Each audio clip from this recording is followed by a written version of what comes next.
Good morning students, वात्सल्य girls school में आपका स्वागत है।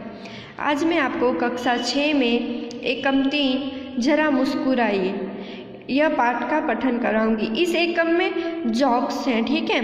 आप सबको जोक्स तो बहुत अच्छे लगते होंगे। जीवन में हास्य का बहुत ही महत्व है। हास्य जीवन के दुख को भुलाकर नई उमंग भर देता है। हंसने से हमारा स्वास्थ्य अच्छा रहता है। आइए कुछ ऐसे चुटकुले पढ़ें कि जो आपको मुस्कुराने के लिए मजबूर करेंगे। अब यहाँ पे कुछ चुटकुले यानी जोक्स दिए गए हैं, जिसको हम पढ़ेंगे वह आपको मुस्कुराने के लिए मजबूर कर देंगे। यहाँ पर ये लिखा गया है। अब पहला जोक्स है, मालिक अपने किराएदार से कह रहा है कि तुम मुझे किराया क्यों नहीं देते। जो किराएदार नए रहने वाले आए हैं उनसे मालिक कह रहे हैं कि तुम मुझे किराया क्यों नहीं दे रहे हो। तो किराएदार क्या कह रहा है कि आपने ही तो कहा था इसे अपना ही घर समझना। इसलिए किराएदार इसलिए उनको किराया नहीं दे रहा था, क्योंकि मालिक ने उन्हें ऐसा कहा था कि आपने ही तो कहा था कि आप इसे अपना ही घर समझना। दूसरा है, सोनू का सिर फट गया। डॉक्टर सोनू से, यह कैसे हुआ। सोनू डॉक्टर से, मैं पत्थर से कील ठोक रहा था। खिल्ली जो आती है वह पत्थर से सोनू कील ठोक रहा था। एक आदमी ने मुझसे कहा, गधे कभी खोपड़ी का भी इस्तेमाल कर लिया करो। पता चला आपको इसमें क्या हुआ।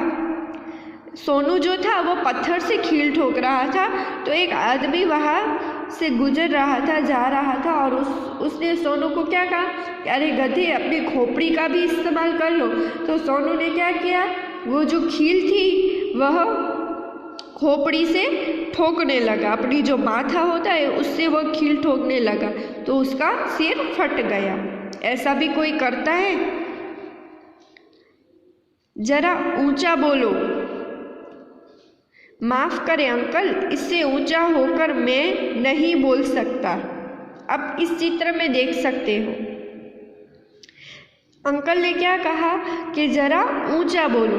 अंकल ने कहा ऊंचा बोलो यानी ऊंची आवाज़ में बोलो, और ये लड़का टेबल के ऊपर, कुर्सी के ऊपर चढ़ गया और उसके ऊपर चढ़ के ऊंचा होके बोल रहा है। ऐसे बुद्धू लड़के भी होते हैं।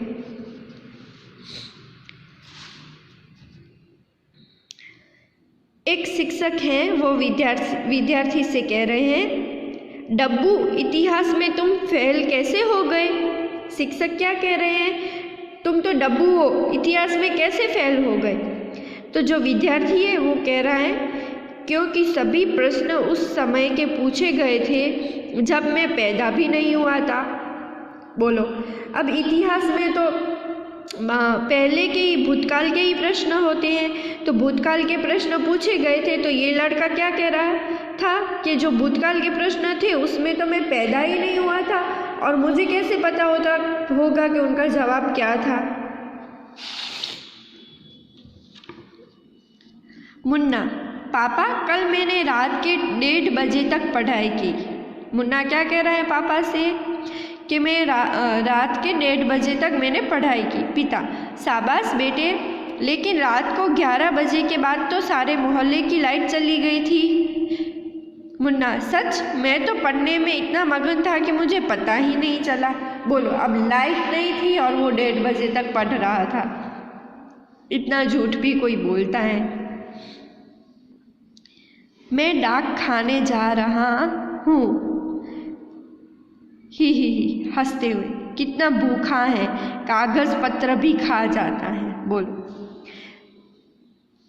यह डाक खाना है और यह कह रहा है कि मैं डाक खाने जा रहा हूँ। डाक खाने यानी मतलब जो डाक खाना होता है, जो पोस्ट ऑफिस होती है उसको डाक खाना बोलते हैं। तो वह कह रहा है कि मैं पोस्ट ऑफिस जा रहा हूँ।